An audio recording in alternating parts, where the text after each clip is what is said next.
Good afternoon, everyone. Welcome to the third special session of the 2019 IISS Shangri-La Dialogue Asia Security Summit.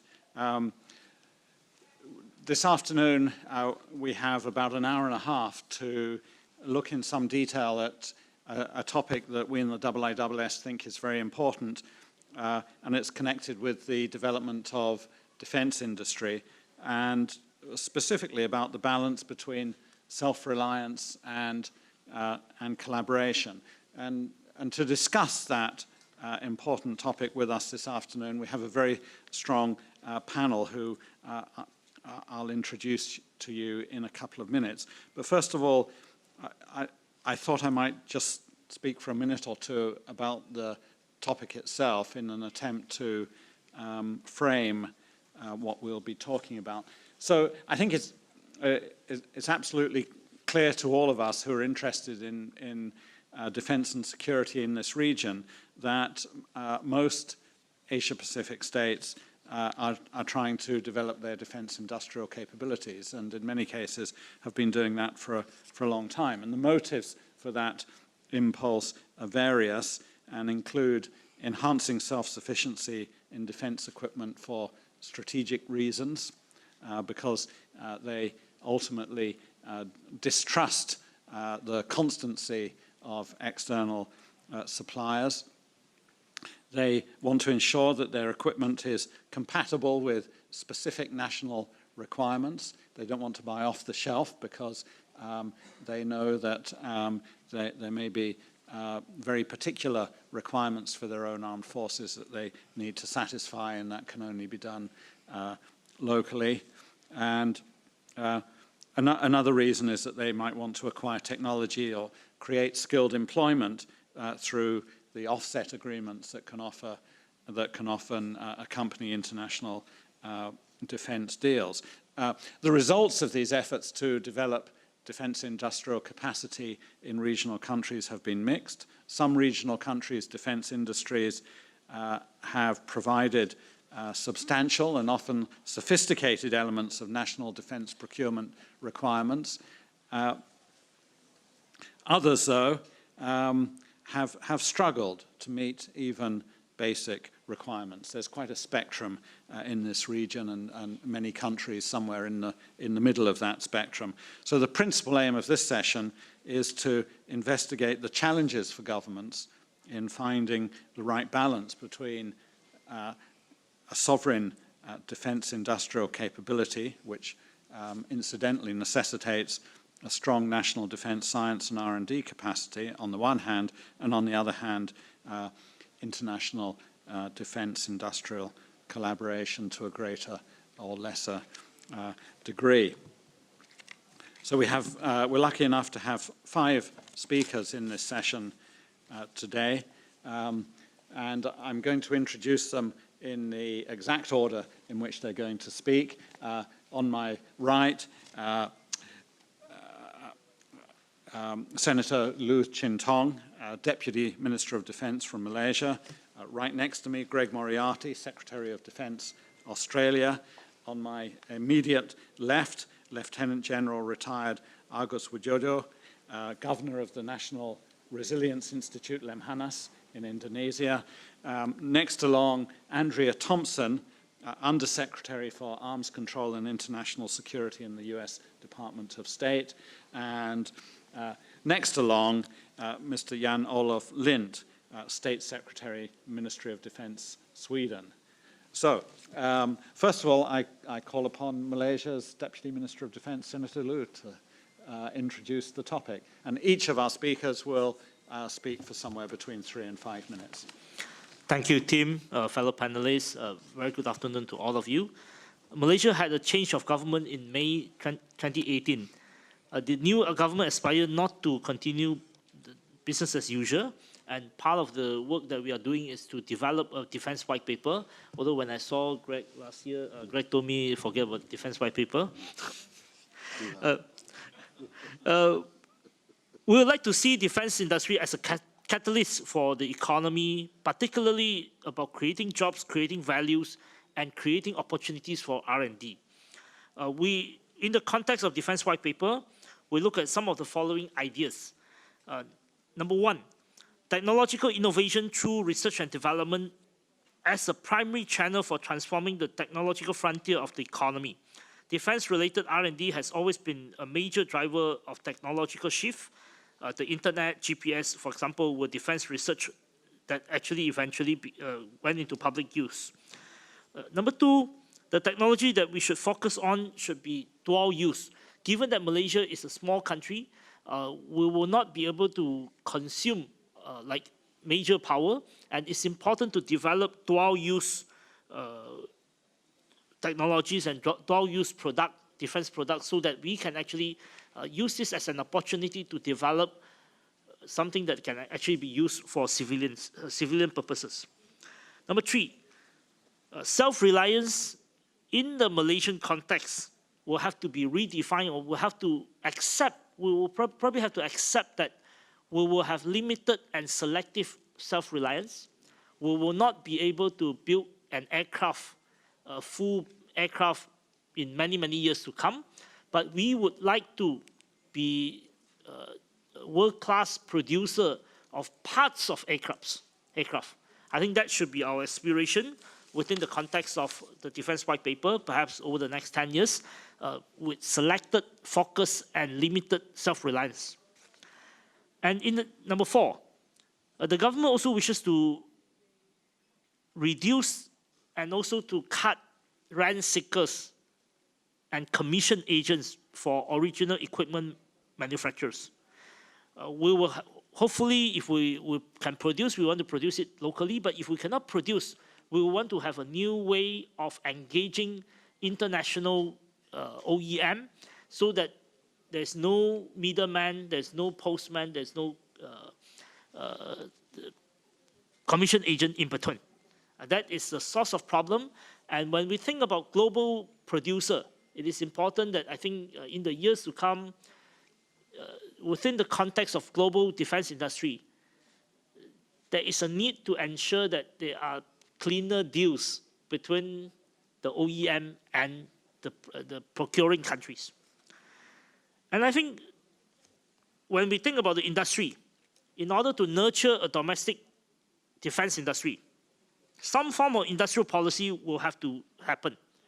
But when we implement industrial policy, it is important that in the name of industrial policy, there must be carrot as well as sticks. And that is not easy for many countries. So in order to implement industrial policy, and industrial policy will have to happen in some way if we were to nurture a domestic industry, carrot and stick will have to happen together, otherwise it will just be corporate welfare. And the time needed to nurture a genuine defense industry is probably longer than other industry. Thus, a long-term risk appetite is needed to ensure consistency in government so that it can succeed. Furthermore, the government will have to organize R&D across universities and research institutes better.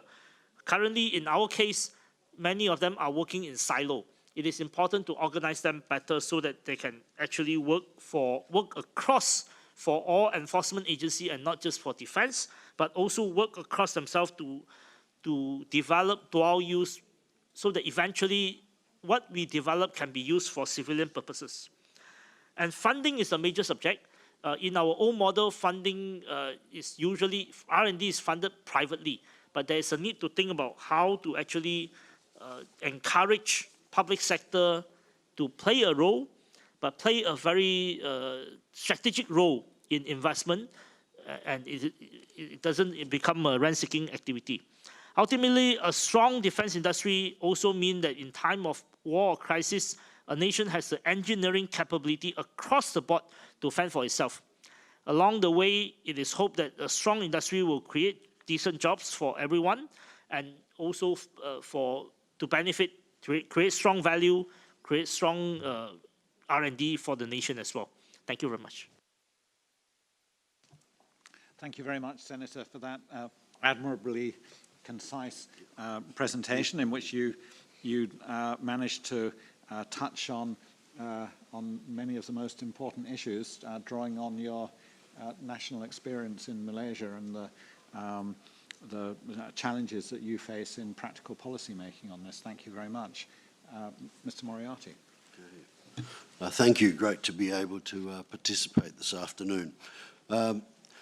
In 2016, the Australian government did launch a defence white paper, and we can talk about the benefits or otherwise of these type of approaches, but it was a very important document for us in that it set out a $200 billion recapitalisation of the Australian Defence Force over a 10-year period. And with that amount of money being committed to regrow the capabilities of the Australian Defence Force, the government had in mind a couple of key considerations. One was that in order to bring the public along with such a significant spend, there needed to be a focus on as well as the capability outcomes for Australia, what other potential benefits the country might get, including building a defence industrial base, the ability of Australian companies to participate in the sustainment whole life of programs, and the self-reliance dimension. So all of those were an important part of what the government hoped to achieve. So over the last couple of years, the government has really directed us in the department to turn around the relationship between the Department of Defence and our domestic defence industry. The relationship has been reset so that we can think about a future budget profiles and working with defence industry in a very different way. So we are now, in collaboration with peak bodies, defining the role that industry plays in supporting the Australian Defence Force and providing targeted investments, frameworks, clarity and certainty of budgets to enable industry to deliver on our defence capability requirements. For example, and very importantly, we now recognise defence industry as a fundamental input to capability. So when we now take a submission to our cabinet for an acquisition, we have to, in that submission, we have to talk about the domestic industrial capacity as one of the formal considerations in each cabinet submission around capability acquisitions. So this reform really does embed our defence industrial domestic considerations in the capability life cycle, and it does support, I believe, the development of industrial capacity in Australia for the long term. So we are looking now to maximise Australian industry participation in a much wider range of defence projects. We believe that this will create opportunities for Australian companies to compete on their own merits, as well as improving our understanding of what exists in the private sector in terms of innovation that we might be able to look for future capabilities. We've adopted a couple of measures to support that. We've sort of had a business-ready approach to working with defence industry. We're looking through a body called the Centre for Defence Industry Capability to award capability improvement grants to Australian micro, small and medium enterprise. We're also, and we are getting more companies now forming part of the defence supply chain that had never before engaged in defence business. We've also provided extensive support to industry to enable innovation through a $730 million investment in what we're calling next generation technologies. And we've also invested $640 million in a defence innovation hub. So what we're hoping through these innovations is to change the game for some innovative Australian companies so that they can supply to some of the really world-leading global primes, but also help build our capacity to do domestic work and also look to export markets. We are hopeful that we can grow our standing as a defence exporter with some quite ambitious targets, but again, it's a matter of working out what's our comparative advantage and then just focusing on that. As the Minister said,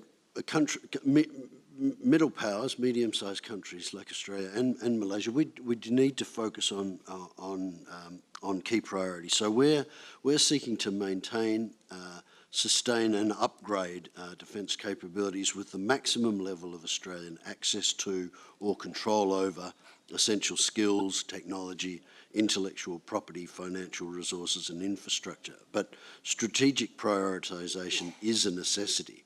So we've looked at 10 sovereign industrial capability priorities. And we've just sort of said we are going to allocate resources really around those 10. There might be some others that we need to look at in some ways, and we might grow it. Some might come on that list, some might come off over time, but with our size and resources, we thought we just really need to focus on that. So we're currently developing implementation plans for each of those priorities, which will detail the level of sovereignty that we require and how we're going to support the development of that sovereignty. So we think that we are aiming for more self-reliance, but in order to get there, we're going to need to collaborate with the global primes. And so it's really not a matter of one or the other. We think that we'll be more self-reliant by adopting the approaches that we've had, but we just cannot get the capabilities that we're going to need without significant investment in partnerships and all of our major capability acquisitions involve partnerships with really impressive leading-edge global primes. I'll leave it there. Thank you very much. That's fascinating. It immediately raises a number of questions for me. I mean, maybe there's one that I could put to you now. Australia has an extensive and expansive defence industrial policy now, as you've outlined. Would you say that there are any, in terms of the value for money that the armed forces themselves get out of this, does this add to their costs ultimately, or I mean, who gets most value out of this, and do the armed forces, the frontline users, suffer as a result of it? It is a really important question, and of course there are balances and trade-offs. So the government said capability must be prime. That must be the primary objective of all of our major acquisition strategies, must be to get the best capability that we can for the Australian Defence Force. The government accepted, and there was in relation to shipbuilding, there was a really excellent study done for us by RAND, which suggested that we would need to pay around about a 30% premium to produce major complex warships in Australia, and including submarines, rather than just buying them on the global market. But the government decided that in order to sustain, for a variety of reasons, it was prepared in shipbuilding to pay a price premium for a domestic build.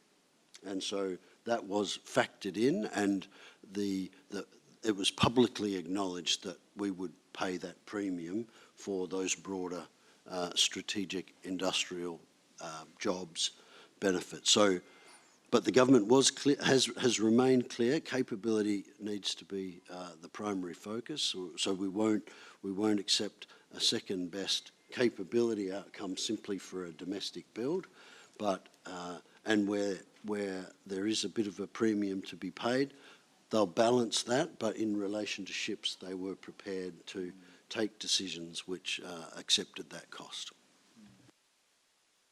Thank you very much, Greg. Next, August, please. Yes. Thank you, Mr. Chairperson. We may certainly agree that on the view that all countries have universal philosophy, that the importance and sovereignty being protected by credible defense system supported by adequate defense industry is a necessity. Indonesia, as a like-minded country, is of no exception. As an archipelagic state located between 2 continents and 2 oceans, Indonesia occupies the position as one of the strategic trade routes of the world. It has not made Indonesia, being the largest archipelagic state, considers the importance of maritime security or becomes so relevant to take on needs to address complex and multidimensional threats, but also share the interest of assuring the freedom of international passage. This is an interest shared also by other countries, which makes the defense capability to guarantee freedom of international passage open to international collaboration as a condition.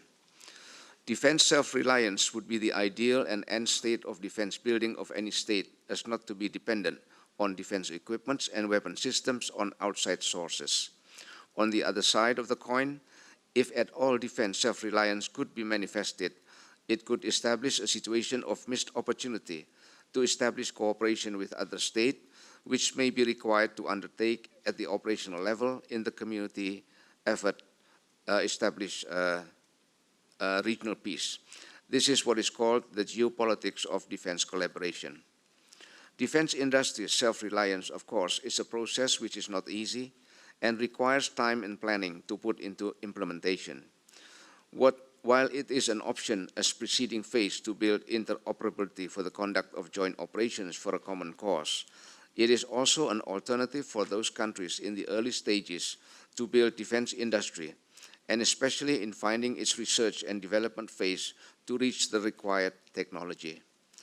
Another element for consideration of collaboration would be the dynamics and speed of change in defense technology that cannot render one country to rely on its own the level of research of technology. Anything about defense is never to put one country inferior to other country in any possible event of armed conflict. Of course, the relationship between defense industry self-reliance and collaboration is not a zero-sum game of making the choice of this or that. But as early as in the planning phase of the collaboration, it must be borne in mind that collaboration is not an end and state of the country in defense industry, but it has to have added value in and to contribute to the development of a national defense industry, to position in the context of the comprehensive role of the country to conduct its defense role. In this context, the relevance of balancing self-reliance and collaboration in defense industrial development is a reflection of the Indonesian capability to defend its sovereignty and integrity of national territory and contribute to the effort of establishing peace and stability in the region together with other allies. Example of balancing self-reliance and collaboration in defense industries is that Indonesia can be provided by how Indonesia made its startups of defense industries with collaboration with foreign and advanced defense industries of other countries, like the Indonesian aeronautics industries, the Army Industries Company, and is still continuing until present time. These collaboration includes packages such as personal training and transfer of technology as added values of the collaboration to add values to the development of the various national defense industries. Another form of paving the way into collaboration is the holding of an annual Indo-Defense exhibition in Jakarta for the exhibits of defense equipment and weapon systems and exploring potential defense technological exchange and possible cooperation on capacity building, on military technology and human resources development.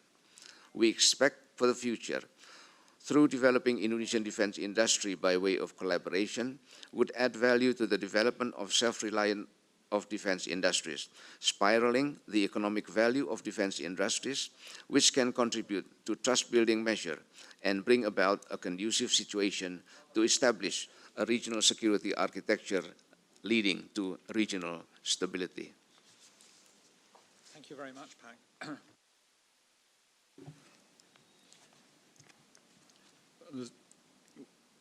Again, an immediate question comes to mind after hearing your your initial thoughts on this topic, and that is when you think about collaboration in Indonesia, how do you assess potential partners? Potential partners would be considered from many perspectives, several perspectives actually. One is the value of the product or technology that Indonesia requires in its building its defense posture. That's one. Second, we cannot also avoid the consideration of geopolitics or politics itself, and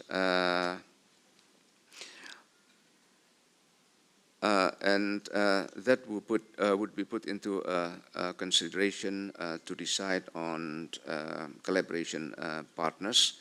And sometimes politics can result in a very simplistic way that maybe in a situation that we have been embargoed from one country, we turn to another country of a different political organization or coalition, and that would be the political consideration of deciding the partners.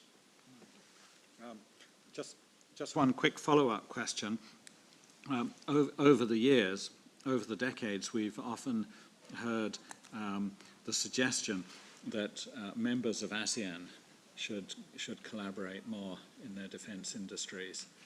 And that's been talked about at I think even in the context of the ASEAN Defense Ministers meeting. But similarly, over the decades, we've actually never seen much collaboration happening between ASEAN members on defense. What do you think the explanation for that is? I'm suffering. Yes. What would be the obstacle to integrating of ASEAN defense industries? I think it's just like any other aspects in trying to integrate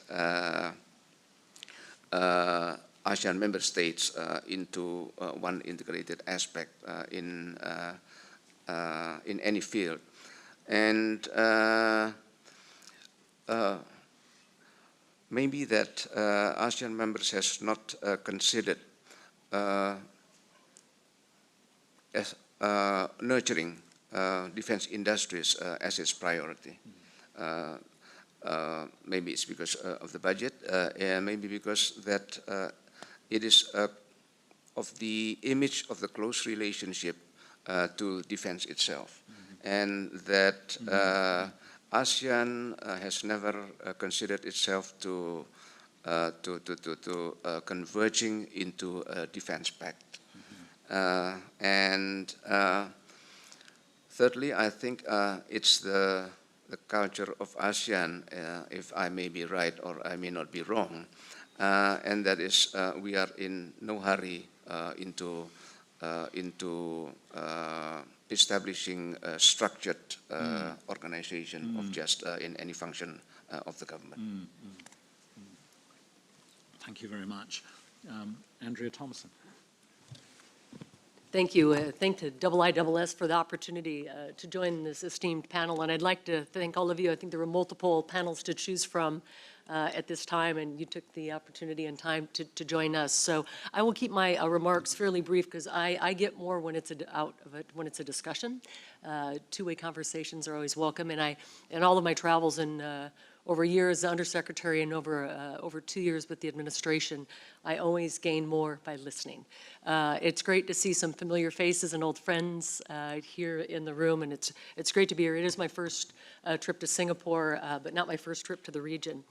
So just a couple of quick points. Again, our acting Secretary of Defense laid it out quite eloquently this morning, but a couple points to reinforce some things that he mentioned. And the base, again, for those that aren't familiar with the portfolio that I have as Undersecretary, it's arms control, it's non-proliferation, it's political military affairs, which will predominantly cover what we're talking about today.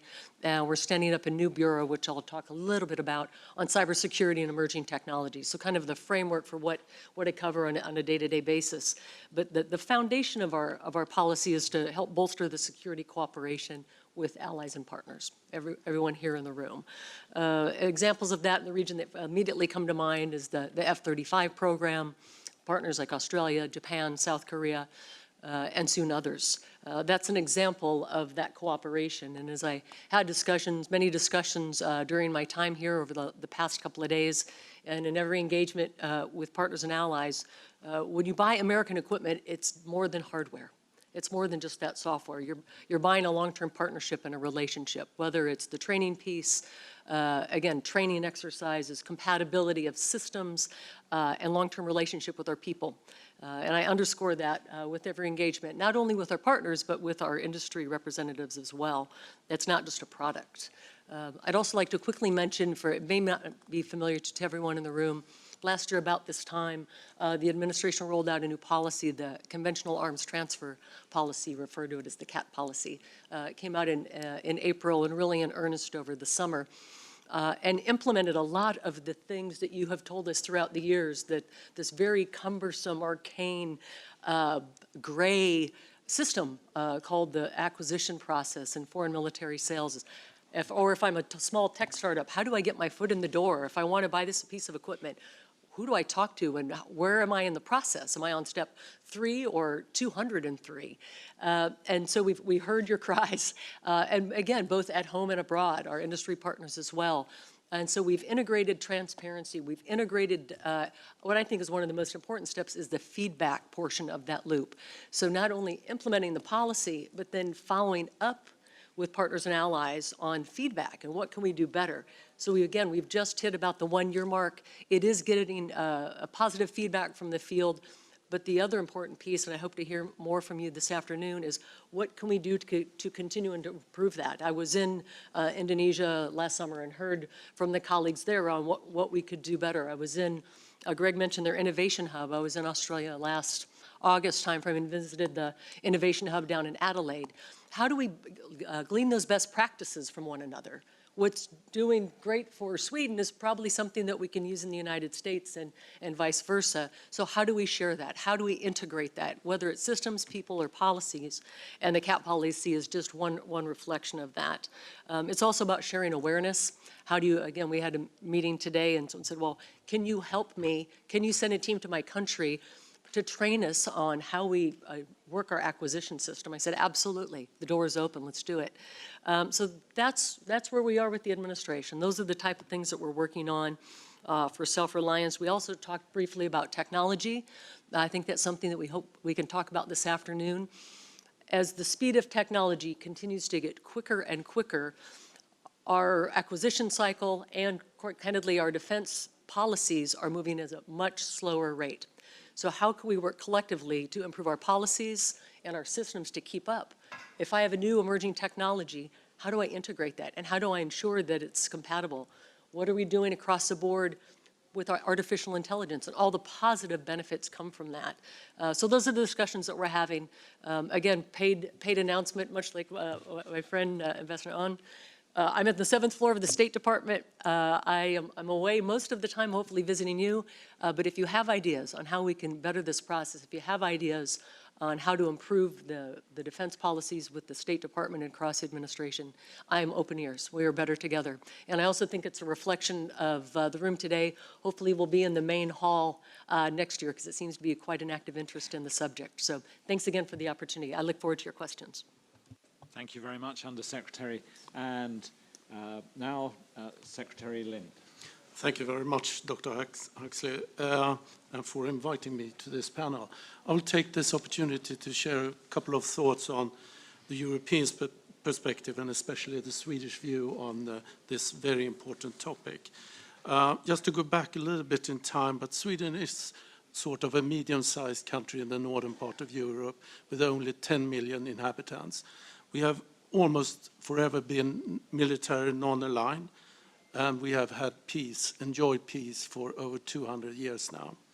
But the end of the Cold War era in the 90s changed our policy to be more open and to a greater extent rely on international cooperation in the defense and security domain. However, the defense industrial base was kept, but it was pushed into the international market, also to show that it is very competitive in that perspective. Swedish security policy of today is based on solidarity with our Nordic neighbors, membership in the EU, active partnership with NATO, and a strong transatlantic link. So the one does not exclude the other. Being military non-aligned has driven innovation in technology and capabilities, both military and civilian, in Sweden.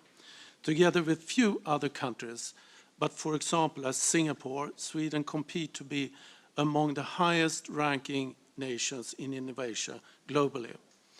We have never been self-sufficient, but always maintained capabilities to integrate systems to meet challenging end-user requirements. There is a strong dependency on technology from foreign partners, but within the concept of mutual benefit. Today, Sweden's defense industry is still one of Europe's largest, with cutting-edge defense technology in fighter jet aircraft, submarines, C2, sensor systems, combat vehicles, and missiles. Our defense industry is privately owned, and major development programs are formed as joint ventures between our government and the industry. But the present security situation, not only in our close vicinity, once again calls for more advanced and threat-driven approach and focus on national defense capabilities. It also raises the issue of security of supply, since many of today's supply chains are global. Some of our capabilities are therefore defined as national security interest, for example, the fighter jets and the submarines. And some technologies represent critical areas of integrity in order to maintain and develop future capabilities. These technologies and the know-how they represent should both be protected and allowed to be developed over time. Even so, the Swedish industry is also European, Australian, British, and American defense industry, either by ownership, where we have local production facilities, or sales. Defense and security policy, export control, and IPR protection represent a framework for cooperation, but within that framework, there is a strong interdependence. Now turning to EU, you all have heard about the ambitions we have within EU to bring together, to consolidate, to make our industrial base much more efficient. We share those views, of course, but we also strive for the interaction with third nations' participation. We do not want to build a fortress Europe. Transparency and fair competition with respect of national security requirements are important principles to prevent a stagnant and efficient system of national champions. Sweden sees the change dynamics in multipolar security environment. More and more key technologies are developed within the Asia-Pacific, bringing this part of the world closer to ours, and vice versa. Free trade and a level playing field or the impediment thereof are both in the security policy toolbox. The collection of data, development of AI, big data analysis in conjunction with 5G and IoT represent a shift in information technology with implication on defense not yet clear to us. Is it strengthening interdependence and collective security, or is it a dividing force? Sweden hence has a long history of international defense industry collaboration. Cooperation is key to maintain and develop national defense capabilities at the edge of technology of today. Thank you very much. Thank you very much. I think your historical experience of the defence industry is quite a remarkable one. In that, as you say, you are a medium-sized country with a population now of around 10 million. Yet, before the end of the Cold War, you had a very high degree of self-sufficiency across a range of defence industries, which is quite remarkable for a country of your size and with your population. And that brings, and I think that provokes an immediate question for me, which is, as you move into consolidation within the EU, I mean, how do you decide which sectors you want to hold on to and which sectors you might relinquish? How do you make that difficult decision ultimately about relinquishing sovereign control of aspects of your defence industry? Thank you very much for that question. It's a key question for us. And it has to do both, we want to be competitive on the international market. So that's the driving force for the industry itself. But you also have to look into areas where we have invested heavily in the past, and we want to keep those capabilities within our possession. And I mentioned fighter jets and submarines. I mean, it wouldn't be reasonable to leave them right now, so we want to keep those capabilities. So that's one way for the government to decide on capabilities that we want to keep. But at the same time, those are national capabilities or industrial capabilities. Even so, we have to look for international partnership within those areas as well, because it's not, I would foresee in the future, it wouldn't be feasible for us to fund those areas completely by ourselves. So it's sort of a mix. We follow the developments within Europe, and as Federica Mogherini mentioned, we are 28 different nations, some with very strong industrial base, some do not have that industrial base. So there should be sort of a blend together, and we try to match with other nations in order to be even more cost efficient and innovative for the future. We have exactly 45 minutes for the second half of the session. Thank you to the 5 panelists for making such interesting and at the same time concise opening remarks. You've left us a good amount of time for discussion, which was one of the intentions of this panel. We have a room full of people, many of whom are highly knowledgeable and expert with regard to this topic. So now I think we're going to open up to the floor. We have a new system this year. If you want to ask a question, just as in the old days, please put up your hand. That's the same. But the bit that's different is if you want to speak, you're not going to be heard very well if you don't put your Shangri-La Dialogue card into the side of the machine, and that will activate it, and then you'll be able to speak when you're recognized. So let's have a first round of questions. I'll just make a note of who'd like to speak. I see Dewi, Fortuna, Anwar, Ankit Panda.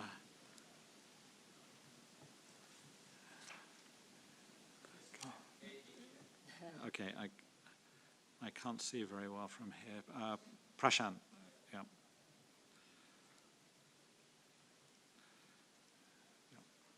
Michael Rasker. Okay. Yeah, got it. Okay. Professor Anwar. Thank you, Chair. I would like to ask the Indonesian speaker, Lenan Agus Wijoyo. It's an opportunity to question you in terms of, you're not the governor of Lemhanas, in terms of thinking about our strategic industries. In the past, in Indonesia, there's always been this ambivalence. But on the one hand, there is this desire to develop national capacities. And I work in research and develop industries and, at the Indonesian Institute of Sciences as well. at the rhetorical level, the government says, we want to do this, support research and development and innovation and support, our own product as well, of course, with collaboration with other countries. But at the practical level, the users, particularly the military, are less than enthusiastic about purchasing their own indigenous products. There are many reasons. They say, the quality is probably less advanced.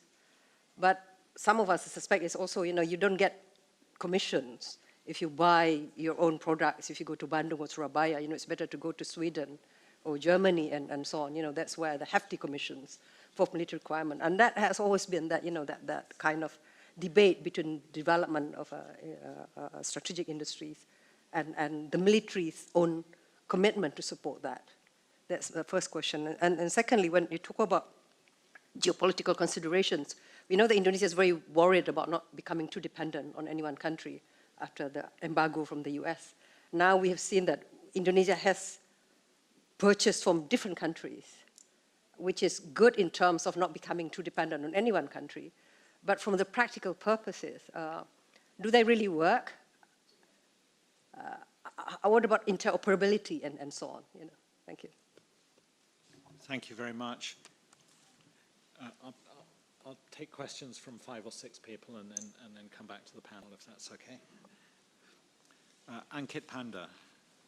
Great, thank you, Tim, and thank you to all the speakers for this fascinating discussion. My question is for Undersecretary Thompson. So, beginning in August, the United States will once again be free to build conventional and nuclear ground-launched missiles, cruise and ballistic, with ranges between 500 and 5,500 kilometers. And the administration's justified that in terms of both the Russian violation and also the strategic necessity of those kinds of weapons in the Asia-Pacific theater. I was wondering if you could tell us a bit about the extent to which American allies have been consulted about the nature of those weapons, where they might be deployed, the specific capabilities that they would bring to bear on the United States' ability to deter adversaries in the Asia-Pacific. And we've also heard there have been reports indicating a wide range of possible systems, everything from short-range missiles all the way up to, I believe we've been hearing about an intermediate-range ballistic missile. So any clarity on the defense industrial direction that the end of the INF treaty might take us into, I'd be very grateful for. Thank you. Thank you very much. Mr. Prashant. Thanks, Tim. My question was a sort of recurring point of discussion that came across, I think, most of the speakers, which is the external variables, or as Pak Agus put it, the geopolitics of defense industry cooperation. I'm wondering if some of the panelists could offer their thoughts on what some of these external variables are, particularly within the Asia-Pacific. So some of the things that we thought we might see less of, or we're seeing a little bit more of in the last few years, trends such as China's and Chinese companies being more involved in terms of defense equipment sales, Japan's lessening of its export restrictions and how that might affect things going forward. Lots of interesting variables in terms of alignments, but also in terms of, I think Tim referenced this earlier in his introduction and before too, in terms of the forms of alignments, as we see challenges of multilateralism, a lot of focus on minilateral arrangements and sharing of technologies between countries. So I'm wondering, what are some of the variables that are key in terms of considering defense industry cooperation? Thanks. Thank you for that good question. Mr. Ahn. Thank you. Well, this is a question mainly for Senator Liu as well as Mr. Moriarty. And then if there is one theme which has been repeated by all the 5 panelists, that was the theme of self-reliance. And then I was intrigued about that point, but because it in fact is a very important issue for Korean defense industry as well. And then when it comes to Mr. Moriarty, then he talked about, say, 30% premium rule when it comes to purchase of vessels. And I was wondering if it is a rule of thumb which applies to other areas in the case of Australia. So that is my question for Mr. Moriarty.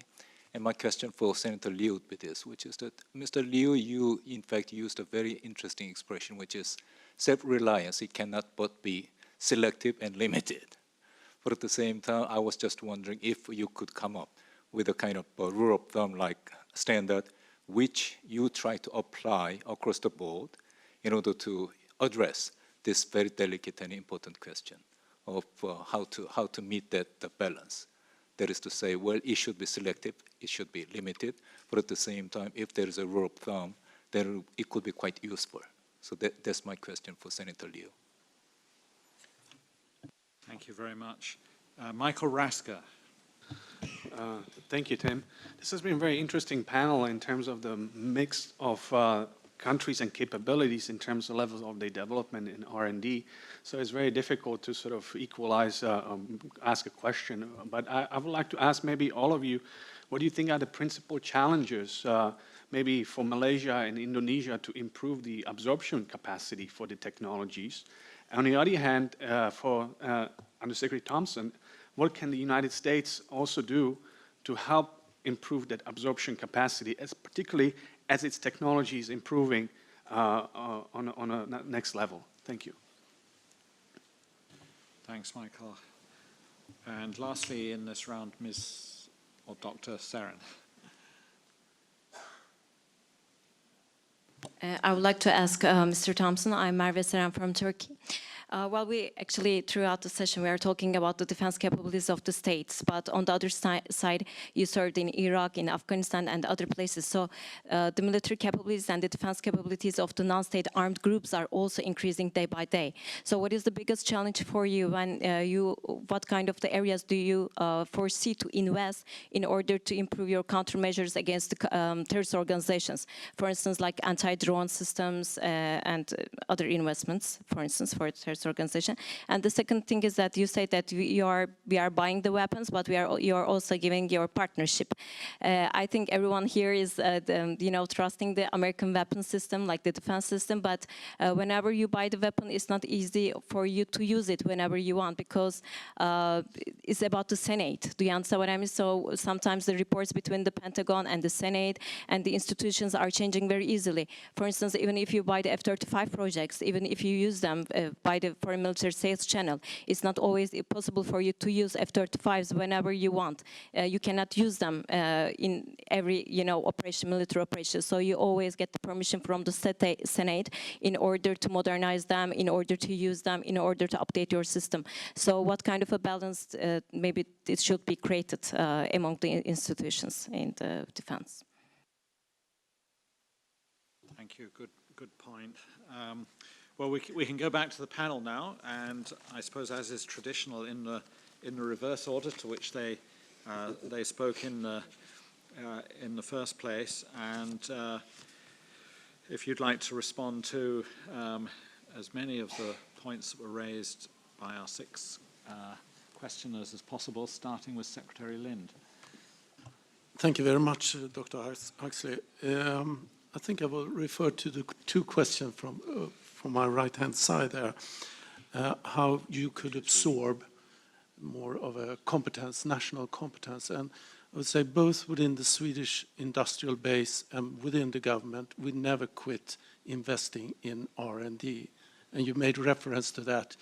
And I think that has been absolutely key for us to keep the government as a very competent buyer. We have gone from a tech-driven approach to a capability-driven approach, and now it's a threat-driven approach. And that has to do with the security situation that we are facing right now. But in order to keep up the competitiveness within the industry, and I would say they have their fair share of the cake, and the government has its cake. But we work closely together without mixing up our shares. So for us, it has been absolutely key from a government point of perspective to be a competent buyer, to reach the most out of the funding we have, to get what we need given the threat picture we face today. So to keep up the spending on R&D is absolutely necessary, whether you need it or not, but you need it especially, I would say, for being a competent buyer. If I also could make a comment on our interaction, because we have strong collaboration, not only between the government of Sweden and some of the nations like Singapore, Republic of Korea, for example, in Asia. But the industry is also very active in like-minded nations in Asia. And they are able to do so by interacting with them very, very closely, for example, by having local branches in those countries in order to show that it's not only a Swedish industry, it's an industry of that particular country. So that would be the comments I would like to offer.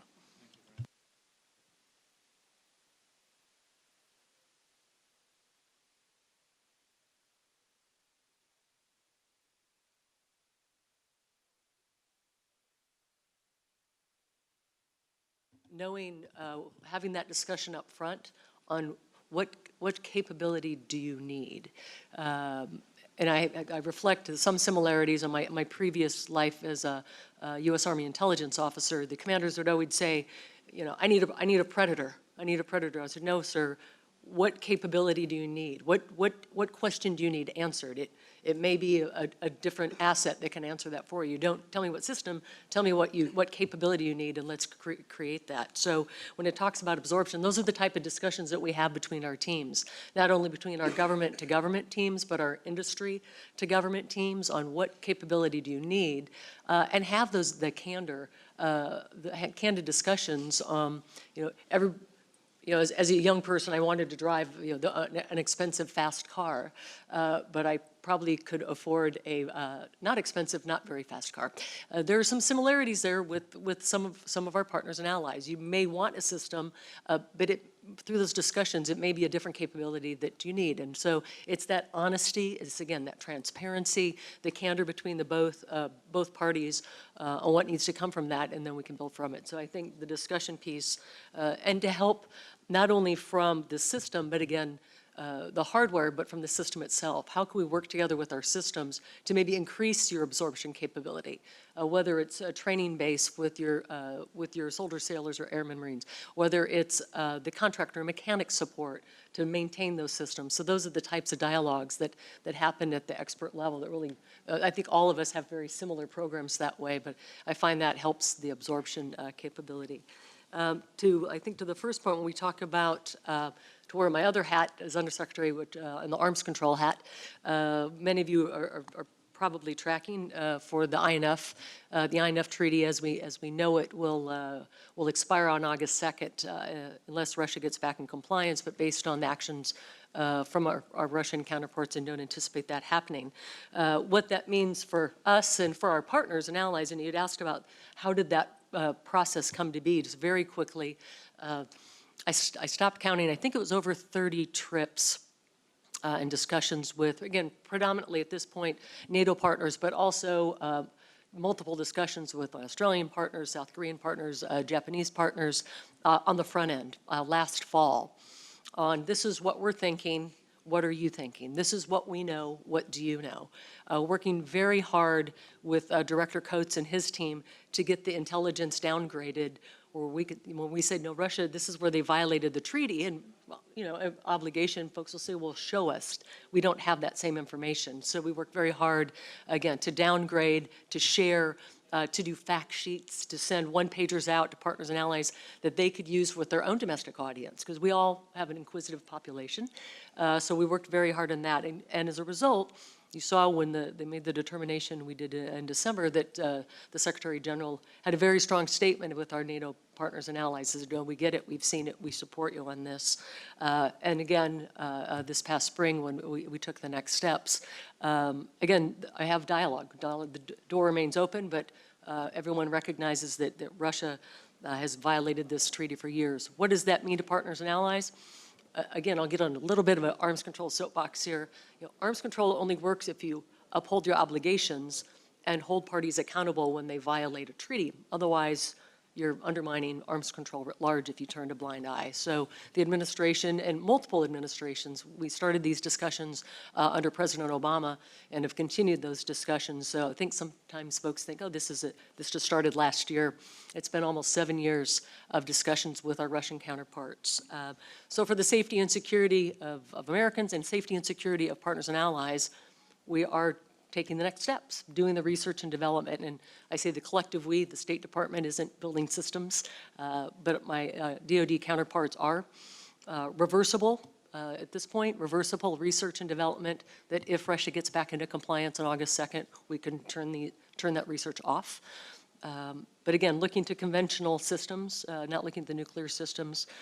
But again, the dialogue is important, and we continue to have dialogue. Here in the region, in the bilats today, we discussed arms control and how we work together on next steps. So hopefully that helped answer the question. And I think I have one more, then I'll stop talking. When we talked about, I think the question was, how do we how do we have systems that do non-state actors and state actors, if I understood the question correctly? I was saying about the defense capabilities of the non-state armed groups. So what is the biggest challenge for you in the future to invest for the countermeasure against those defense capabilities, like anti-drone systems, because their terrorist group organizations are also using swarm drone attacks. So what kind of countermeasures are you taking now? Yeah, no, absolutely. Great question. And it goes back to some of the statements we talked about with technology and emerging technologies and things that are being used in innovation. As the adversary innovates, we have an obligation to innovate even quicker. We've seen some of the usage being done in Iran with its proxies, explosive-laden UAVs, flying them over allies and attacking population areas and military areas as well. So we work collectively. This isn't a U.S. only. We work with partners and allies, and it goes back to innovation and technology. And what is the capability that the partner needs to counter that? And so we're seeing that in action now. And again, it goes back to communication, it goes back to innovation, and I think we all share that same threat. So thanks for the questions, all three of you.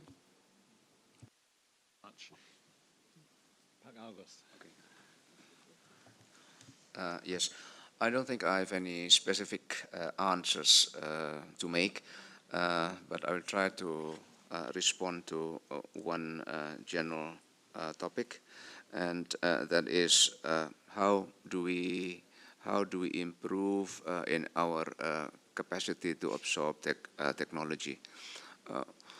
In general, that would be subject to the level of our general education system, but we also hope that that could be included in the package or contract that we make with our partners. Thank you. Thank you. Just talking about the external variables and from the perspective of an American ally in this. So we've had an alliance with the United States for a long time now, and what we in Australia believe is, because we're a small country, we've always felt that our Defence Force needed to have a technological edge to be able to deliver the sort of strategic effects that we needed the Australian Defence Force to deliver. And while it's never been a factor in why we believed in the alliance relationship, but our alliance with the United States has given us incredible privileged access to that technological edge. The access that we get to cutting-edge, leading-edge technologies, the access that we get to seeing how we can, the interoperability that we have with our ally.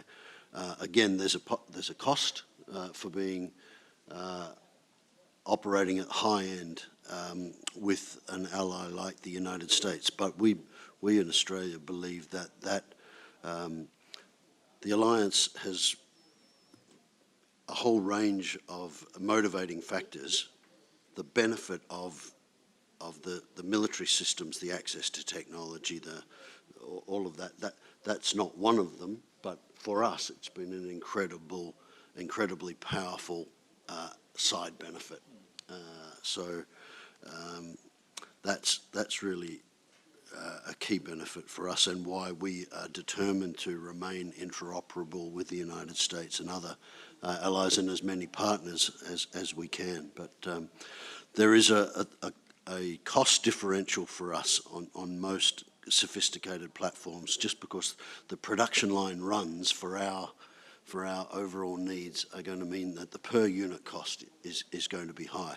Sometimes we've decided that that cost is one that we've been prepared to make. Other times we've wanted to do collaborations, but I think ships is a particular cost differential. It is particularly high because we haven't had a particularly sophisticated domestic shipbuilding industry for large complex vessels, but there would be a smaller cost differential for most of our sophisticated military equipment. Yeah. Senator.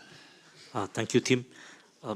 I don't have a clear rule of thumb on whether self-reliance between how limited it is, but I think the direction is that we recognize that we are not a big power. We recognize that we are not going to do everything.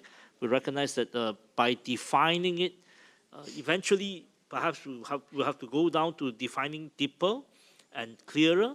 Once we define it, we'll be more focused and we'll be able to use our national resources in a more focused and selected way. Thank you. Okay, thank you very much. Thanks for your responses to that first round of questions. We've got time for a second round, so raise your arms. Douglas Barry.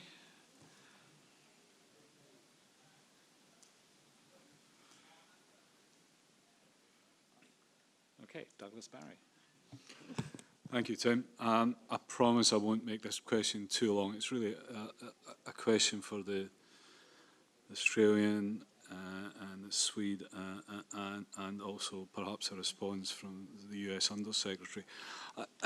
I'm intrigued by this idea that as we move more towards a threat-driven approach, how you reconcile that with defence industrial imperatives in your respective countries, because obviously a threat-driven approach pushes you towards top-end technologies where you pretty much have to go to the US in many ways. That has an issue in terms of, with the best will in the world, some of those technologies are black-boxed. So you don't, I take your point about technology access, but you don't actually have complete access to some of this stuff because obviously the US is a position which is perfectly understandable. So how do you try and balance those two, which seem to me competing issues? How do you deal with that? And in terms of the US, is there kind of any sense that you might loosen technology access to some of your key partners to perhaps help them in terms of that industrial piece of the equation? And perhaps an example, there's been a lot of talk in terms of what we might see in a European context with regard to an INF response. In the past, a number of countries have approached the US about Tomahawk, and the answer has been understandably no. Might that shift given Russian behaviour and August the 3rd, as it were? Thank you.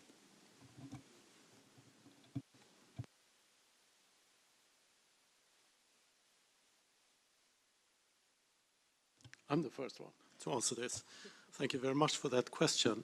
With all due respect to my US partner here, we do not always have to turn to, for example, the US or other European major players to get this cutting-edge technology.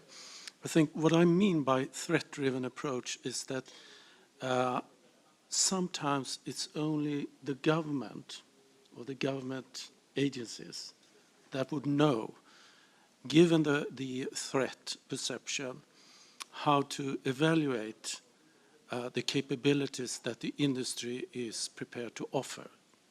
So it's sort of what I mentioned, to be a smart customer. That's the privilege of the government to have that information. Now, that could also influence the dialogue we have with the industry, of course, to get them to produce, deliver the systems we need. Sweden has, for the last 10 years, undergone undergone a tremendous transformation within defense and security, where for 10 years ago, the prime focus was to be able to participate in international missions like going to Afghanistan. Today, the threat perception is completely different, with a focus on the national defense capabilities. But I think it's sort of a level playing field what I'm looking for as well, and a mutual benefit relationship. Even though we speak with our US partners, they know what they want from us, and we know what we want from the US. So it's sort of a blend. There is a respectful dialogue between our nations when it comes to how to find the right solutions. Sometimes we become competitors on the international market. But, for example, I could say that with the Gripen fighter jet, I think the US content in that aircraft is up to sort of 40%. Just to give one example of international cooperation. Well, I think mutual benefit and respectful dialogue. Thank you.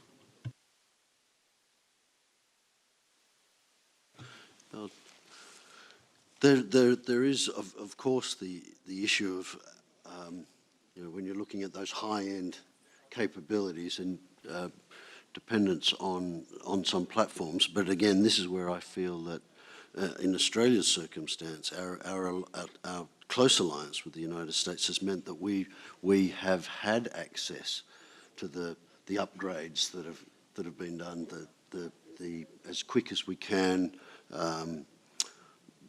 Co-development in some unique capabilities has been of great benefit to us, and we hope to the United States. So that access to the intellectual property, yes, of course, there's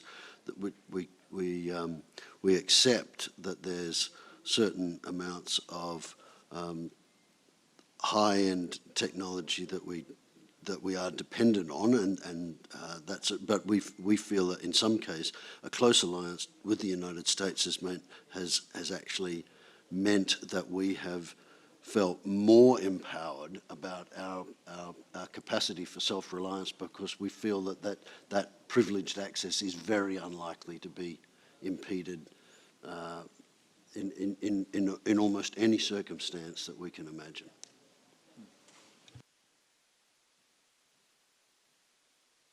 Would you like to comment on this? Sure. I think I can probably, comments will hopefully answer both the questions.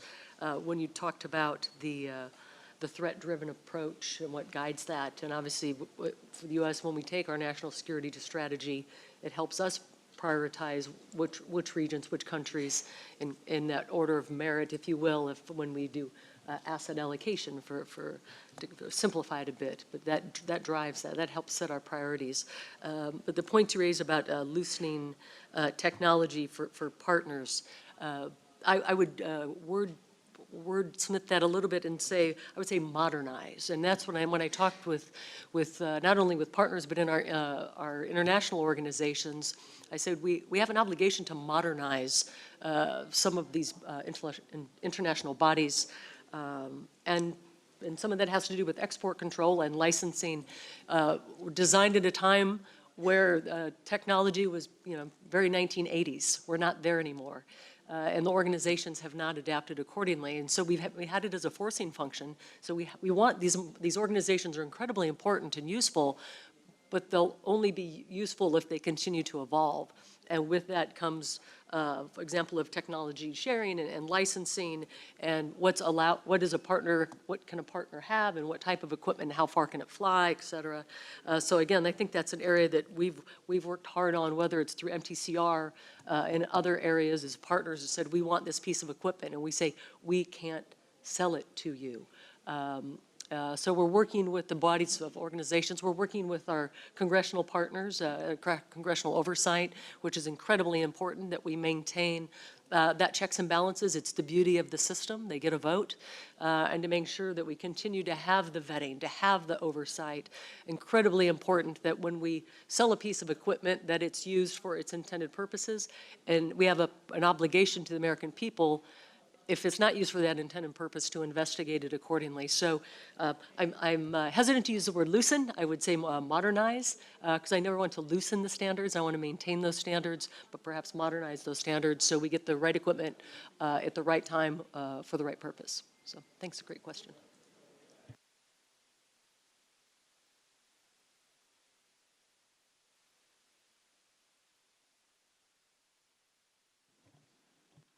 Me.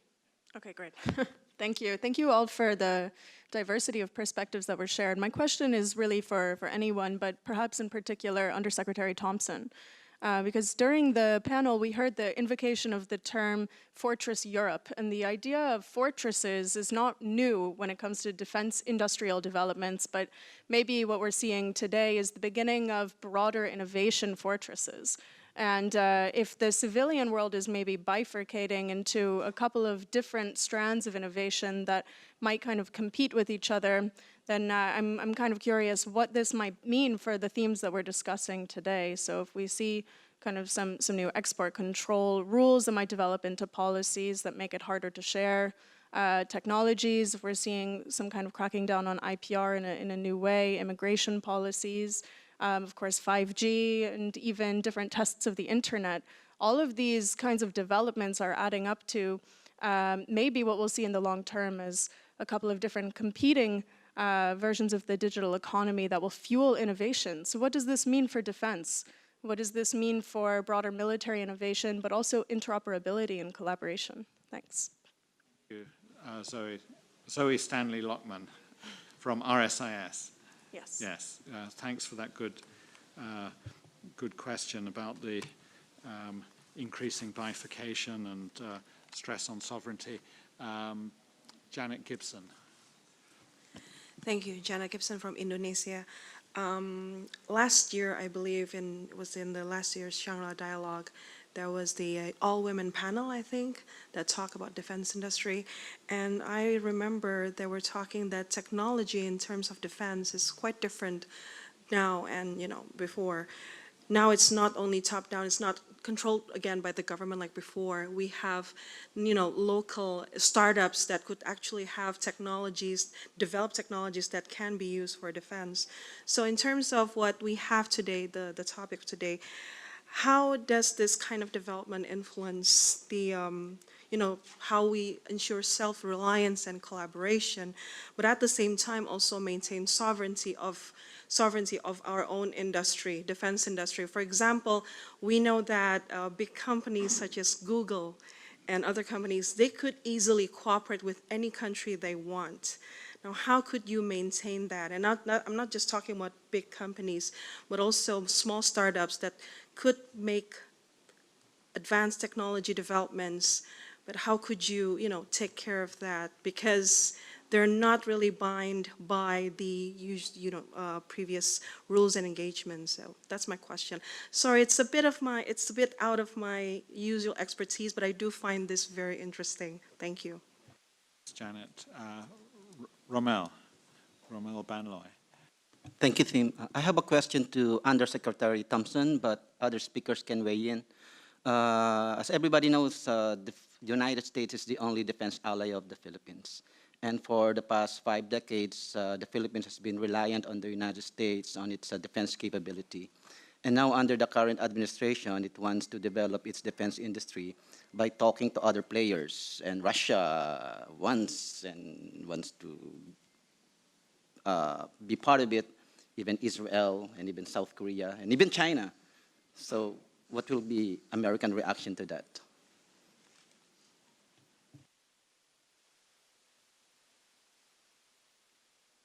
I had a very similar question to Romel's. We are talking about ASEAN and sort of Southeast Asia as a very saturated market. So you have European companies, American companies, Asian companies, Russian companies, all trying to sell arms. How do you see the Chinese arms exports and as a potential threat down the future? And what does it mean for your procurement decisions, if you will? I mean, if you talk about Malaysia or Indonesia in that sense. Okay. Any final questions? Right. Thank you very much.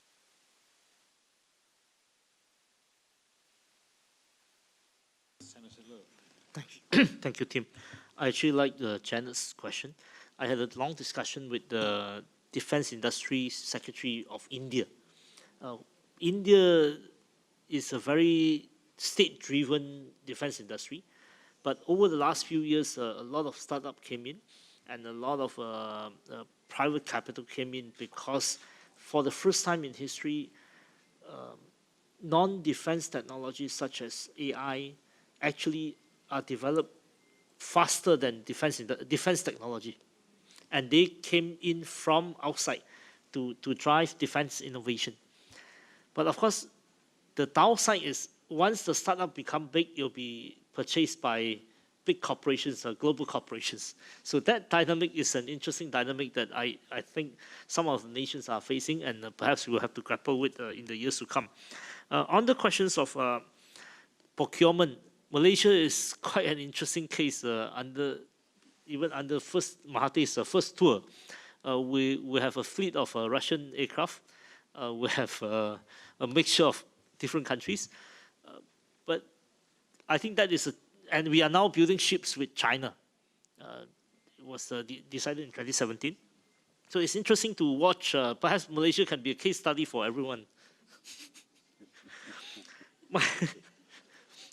It's not easy to operate. It's not easy to operate, but I think in a situation where Malaysia wants to be a nation in which it is not seen as pro-US or pro-China, trying to find a difficult balance, like what Prime Minister Lee was trying to say yesterday.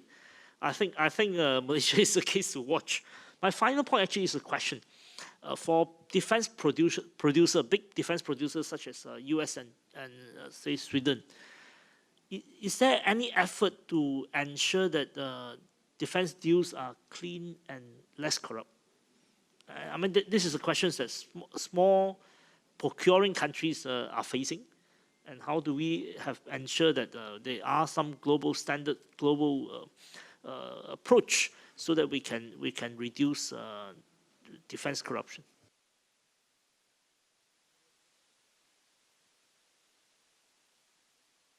Secretary Thompson, just for quick responses to that question about corruption. The corruption. Well, that's an absolutely key issue in Sweden, and I think we have a very good record on that one as well.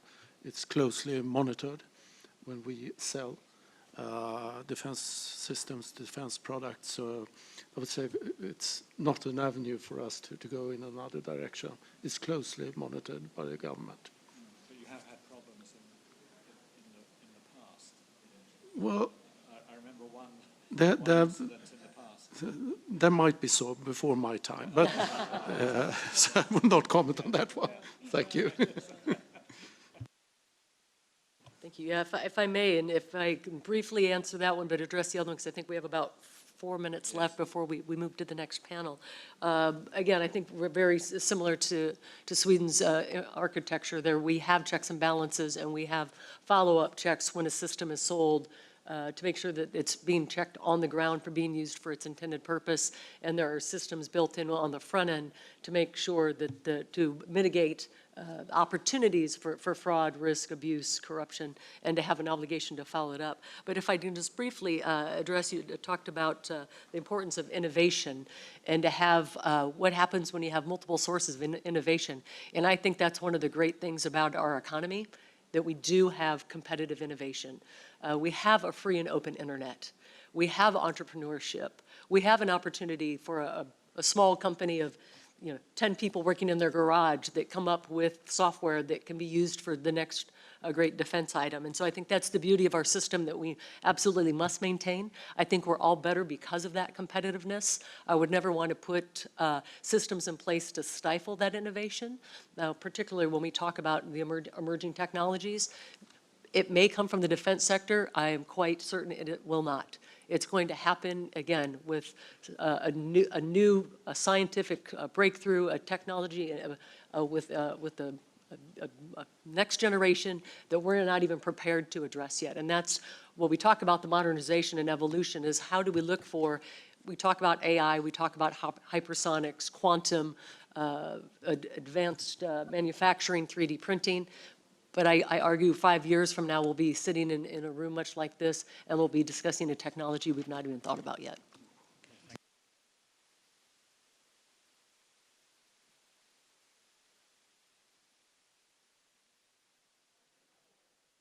Thank you very much. I'll have the last word then.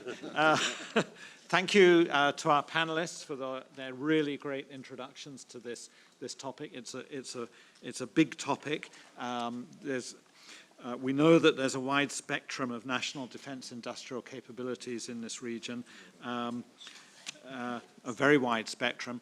We've also had a very wide spectrum of questions from our excellent delegate participants in this panel, for which I thank you very much. It's difficult to summarize the outcome of this particular session, but we'll have a go at that when we produce the report on this dialogue. But it is evident that governments, not only in this region, but those countries which have security and commercial interests in this region, in some ways face similar dilemmas as they think about their defense procurement and develop their defense industries and face all sorts of difficult questions about how far to go with their defense industrial policies. So I think we've had a good discussion in the limited time available. Thank you all very much, and enjoy the rest of the dialogue.